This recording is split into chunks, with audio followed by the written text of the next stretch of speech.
बिस्मिल्लाहिर्रहमानिर्रहीम। अस्सलामुअलैकुम वरहमतुल्लाहि वबरकातुहू।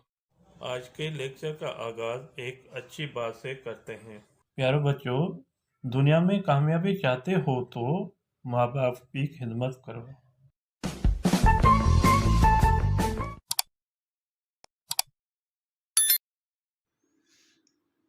जी स्टूडेंट, आज हमारी टॉपिक है ग्रामर। ग्रामर में आज वाहिद और जमा हम पढ़ेंगे।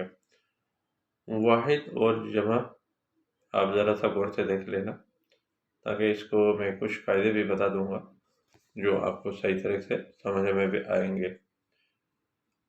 जो बच्चा पहली मरतबा वीडियो देख रहा है वो सब्सक्राइब और लाइक ज़रूर करें, ताकि आने वाली वीडियो जो हैं आपके पास पहले फुर्सत पहुँचे, आप इसको देखकर सुनकर आप अपने सब्जेक्ट की सही तरीके से तैयारी कर सकें, खुद भी देखें और दूसरे दोस्तों को भी शेयर करें। आइए रीडिंग की तरफ। भित्त, क्या कहेंगे? भित्त। यहाँ पे आखिरी हरफ में ज़ेर आ रही है, तो इसके लिए यहाँ पे ये वा नून का इजाफा होगा, भित्यून होगा। कतार, ज़बर आ रही है ऊपर, तो यहाँ आएंगे कतारू। लेकिन इसमें ये है जो वर्ड जो है मोनस की तरफ से निकालेंगे, उसको ज़बर वाले के साथ वा नून आ जाएगा।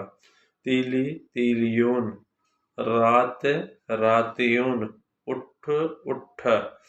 उठ, उठ। Put, put.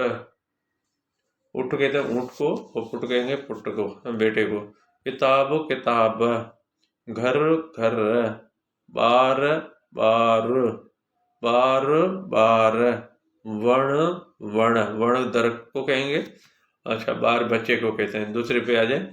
झंडो, झंडा। छोकरो, झंडो परचम को कहेंगे, या झंडे को झंडा भी कहते हैं। छोकरो, छोकरा। कमरो, कमरा। कुर्सी, कुर्सियून। दरी, दरियून। दरी कहते हैं खिड़की को।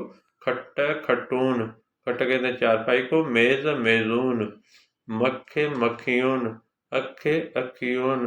ढगो, ढगा। ढगो जो है बैल को कहेंगे, और ढगा बहुत सारे बैल। ठीक है बेटा, ये एक था वाहिद जमा जो आपको मैंने समझा दिया। आई होप, मुझे उम्मीद है आपको समझ में आ गया होगा। रीमार्क्स नहीं भूलना, रीमार्क्स जरूर देना, ताकि मुझे पता चले आपको ये वीडियो कैसे लगे। अल्लाह हाफिज़।